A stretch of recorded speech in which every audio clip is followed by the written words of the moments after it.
함이 아비의 하체를 본 사건. 창세기 9장 22절부터 23절. 가나안의 아비 함이 그 아비의 하체를 보고 밖으로 나가서 두 형제에게 고하매 셈과 야벳이 옷을 취하여 자기들의 어깨에 메고 뒷걸음쳐 들어가서 아비의 하체에 덮으며 그들이 얼굴을 돌이키고 그 아비의 하체를 보지 아니하였더라. 오늘 이 함이 아비의 하체를 본 사건 속에는 엄청난 비밀이 숨겨져 있습니다. 창세기 9장 20절에 노아 홍수 심판 후에 노아가 포도나무를 심었습니다. 실제로 포도나무도 심었지만 포도나무 비밀에 관한 하나님의 뜻을 알고 인류 구원의 역사를 시작한 것입니다. 이는 새 창조의 역사를 시작한 것을 의미합니다. 천지창조 때 하나님께서 종류대로 모든 동물들을 만드시고 여섯째 날에 인간을 창조하셨습니다. 인간이 아무도 없는 상태에서 인간을 하나님께서 지으시고 창세기 1장 28절에 생육하고 번성해서 땅을 정복하라고 강구하셨습니다. 그런데 이런 역사가 노아에게 다시 있었습니다. 창세기 9장 1절. 하나님이 노아와 그 아들들에게 복을 주시며 그들에게 이르시되 생육하고 번성하여 땅에 충만하라. 노아가 새 창조의 역사를 이룬 것입니다. 이 세상에 있었던 모든 생물들이 다 죽게 되고 다시 새로운 생물들이 번식을 시작한 것입니다. 인류의 씨앗이 다시 노아로부터 시작된 줄 믿습니다. 예레미야 2장 21절. 내가 너를 순전한 참 종자 곧 귀한 포도나무로 심었거늘 내게 대하여 이방 포도나무의 악한 가지가 됨은 어찌 미뇨. 사람을 포도나무로 비유했습니다. 포도는 한 송이에 수많은 알들이 열매를 맺습니다. 그러므로 포도 농사를 시작했다는 것은 인간의 번식을 비유한 것입니다. 노아가 8식구를 통해서 이 세상에 선한 씨앗을 퍼뜨리기로 작정한 것입니다. 노아가 포도 농사를 하고 포도주에 취해서 발가벗고 장막에 누웠다는 것은 놀라운 사실입니다. 이 포도주에 취했다는 것은 보통 사람이 술을 먹고 취한 것과 같지 않습니다. 노아가 술을 깨고 난 뒤에 창세기 9장 24절부터 27절에 노아가 술이 깨어 그 작은 아들이 자기에게 행한 일을 알고 이에 가로되 가나안은 저주를 받아 그 형제의 종들의 종이 되기를 원하노라. 또 가로되 셈의 하나님 여호와를 찬송하리로다. 가나안은 셈의 종이 되고 하나님이 야벳을 창대케 하사 셈의 장막에 거하게 하시고 가나안은 그의 종이 되게 하시기를 원하노라 하였더라. 기록된 말씀처럼 예언과 저주를 내린 것을 보면 모든 것을 다 알고 있었다는 것입니다. 가나안을 저주했는데 그는 창세기 10장 6절에 함의 넷째 아들입니다.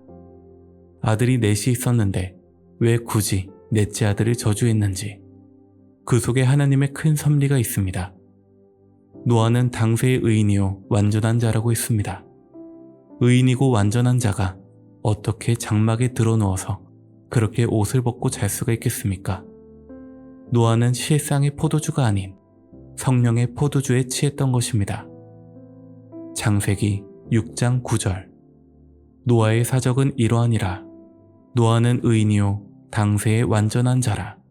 그가 하나님과 동행하였으며 하나님과 동행하는 의인이 하는 행동은 다 옳은 것입니다.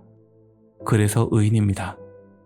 하나님께서 노아를 방주에 태워 살려줬다는 것은 의인의 가족만이 구원을 받아서 그 가족으로 좋은 씨를 얻기 위함이었던 것입니다. 그러므로 노아가 포도주에 취해서 있었다는 것은 입신 상태, 무아지경에 들어가 있었던 것입니다. 입신 상태에 들어가면 고린도후서 12장 1절부터 2절과 같이 자기가 몸 안에 있었는지 몸 밖에 있었는지 자기도 모르는 것입니다. 이와 같이 노아가 영적으로 취하고 있었기 때문에 깨어나자마자 가나안을 저주하고 셈과 야벳에 대한 원대한 예언을 한 것입니다. 그가 만약 세상에 술 취한 사람처럼 자고 났다면 아무것도 모를 것입니다. 노아의 포도나무 농사는 하나님의 농사였고 포도나무에 취한 것은 입신 상태에 들어가 있었다는 것을 깨닫기를 원합니다. 함에 대한 이 말씀을 많은 사람이 오해하고 있습니다. 성경을 잘못 알고 오해하는 것입니다. 아버지와 아들은 같이 목욕탕도 가는데 벗은 것을 보는 게 죄가 될 게 뭐가 있겠습니까? 성경에 아비의 하체를 보았다는 것이 무엇을 의미하고 있는지 알아야 합니다. 레위기 18장 7절 내 어미의 하체는 곧 내 아비의 하체니 너는 범치 말라. 그는 내 어미인즉 너의 그 하체를 범치 말지니라. 성경이 비유로 말씀하고 있는 것입니다. 아비의 하체를 봤다는 것은 어미의 하체를 본 것입니다. 함이 아비의 하체를 본 것은 함이 어미의 하체를 범했다는 것을 말하는 것입니다. 고린도전서 5장 1절 너희 중에 심지어 음행이 있다함을 들으니 이런 음행은 이방인 중이라도 없는 것이라. 누가 그 아비의 아내를 취하였다 하는도다. 어미를 취하였다는 말을 아비의 아내를 취하였다고 돌려 말하는 것입니다. 함이 어미의 하체를 범한 것입니다. 다시 말해 친모 상간을 한 것입니다. 소돔 고모라 때에 롯의 두 딸은 친부 상간을 한 것이고 이것은 친모 상간을 한 것입니다. 신명기 22장 30절에 사람이 그 아비의 후시를 취하여 아비의 하체를 드러내지 말지니라. 신명기 27장 20절에 계모와 구합하는 자는 그 아비의 하체를 드러내었으니 저주를 받을 것이라 할 것이요 모든 백성은 아멘 할지니라. 같은 말씀입니다. 르우벤도 계모의 하체를 범했습니다. 아비의 하체를 드러내었으니 저주를 받을 것이라 한 것입니다. 그러므로 아비의 하체를 봤다는 것은 어미의 하체를 범했다는 것임을 깨닫기를 원합니다. 그러므로 노아가 포도주에 금세 취했다가 금세 깨어난 것이 아니고 상당 기간 동안 포도주에 취해 있었다는 것을 알 수 있습니다. 노아가 집에 돌아가 보니 아들이 하나 낳아 있는 것입니다. 함이 넷째 아들 가나안이었습니다. 노아의 씨가 아닌 아들의 씨였기에 노아가 저주를 내리지 않을 수가 없었습니다. 함이 친모상간하여 낳은 넷째 아들이 가나안이기 때문에 저주를 한 것입니다. 가나안은 저주의 족속입니다. 얼마나 많은 씨가 퍼져나갔는지 가나안 땅을 차지했습니다. 그래서 모세와 여호수아에게 가나안 땅에 들어가면 이 저주의 족속을 다 죽이라고 하셨습니다. 노아가 새 시대의 주인, 인류의 시조인데 그 노아의 손자가 악의 씨로, 죄악의 씨로 나왔기 때문에 멸하지 않을 수가 없었습니다. 이스라엘 백성들이 애굽에서 종노릇하고 있을 때 그들은 기름지고 좋은 땅에서 배부르게 살고 있었으니 하나님이 그냥 둘 수가 없어서 이스라엘 백성들을 애굽에서 해방시켜주고 신명기 7장 1절에 이들이 들어가서 가나안 족속을 진멸하기를 바랬던 것입니다. 그러나 가나안 땅에 들어가서 그들을 진멸하지 않고 가나안 족속들과 혼인하고 계약하며 살았기 때문에 지금까지도 가나안의 저주가 끝나지 않았습니다. 창세기 28장부터 29절 라멕은 182세의 아들을 낳고 이름을 노아라 하여 가로되 여호와께서 땅을 저주하심으로 수고로이 일하는 우리를 이 아들이 아니하리라 하였더라. 노아의 이름의 뜻이 안위입니다. 편안함과 위로함을 얻을 때에 안위를 얻는다고 말할 수 있습니다. 노아를 통해서 안위를 얻으려고 했는데 노아 때에 안위를 얻은 사람이 누가 있습니까? 다 죽었습니다. 안위를 얻은 사람은 방주를 탄 노아의 가족뿐입니다. 호세아서 12장 10절에 성경은 선지자를 빙자한 비유로 기록됐다고 말씀하고 있습니다. 마지막 때에 노아의 때와 같은 날이 올 것입니다. 마태복음 24장 37절부터 39절 노아의 때와 같이 인자의 임함도 그러하리라.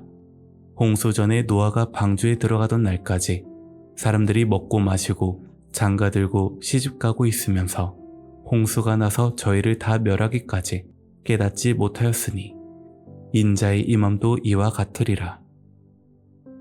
노아 때의 방주는 불과 8명만이 살 수 있는 방주였지만 종말에 아버지 하나님께서 세우신 영적인 노아의 방주는 인침받은 14만 4천과 예수의 피로 옷을 씻고 구원받을 바다의 모래같이 많은 수가 다 안위를 얻게 될 줄 믿습니다.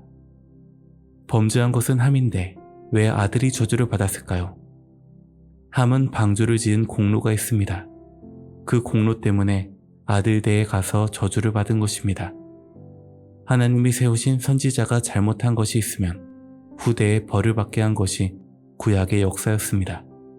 구약에는 인류를 구원하는 피 흘림이 없었기 때문에 저주가 있었으나 신약에는 요한복음 15장 1절에 포도나무이신 예수님이 피를 흘리심으로 그 포도주를 먹고 마심으로 말미암아 인류 대구원의 역사를 이루어 주신 줄 믿습니다. 여러분들은 바로 영적인 노아의 가족입니다. 아버지 하나님께서 안위를 주실 줄 믿습니다. 이 영적 노아의 가족 속에서도 범죄한 함의 자손들 같은 가증한 무리들이 성경의 예언대로 하나씩 나타나기도 합니다. 그들은 저주받은 족속들인 것입니다. 성경의 어떠한 약속은 그 역사를 끝으로 끝난 것이 아니라 후대에 가서 다시 이루어집니다. 노아의 아들은 하나님의 성령이 임하심으로 말미암아 그 뜻을 따라 태어나지만 함의 아들은 육체에 속한 자를 따라 났기 때문에 저주를 받은 것입니다. 예수님이 오시는 때는 노아의 때, 롯의 때와 같다고 했습니다. 여러분, 마지막 때에 하나님이 약속하여 주신 노아의 가정으로 구원받는 자 다 되시기를 예수 이름으로 간절히 기도드립니다.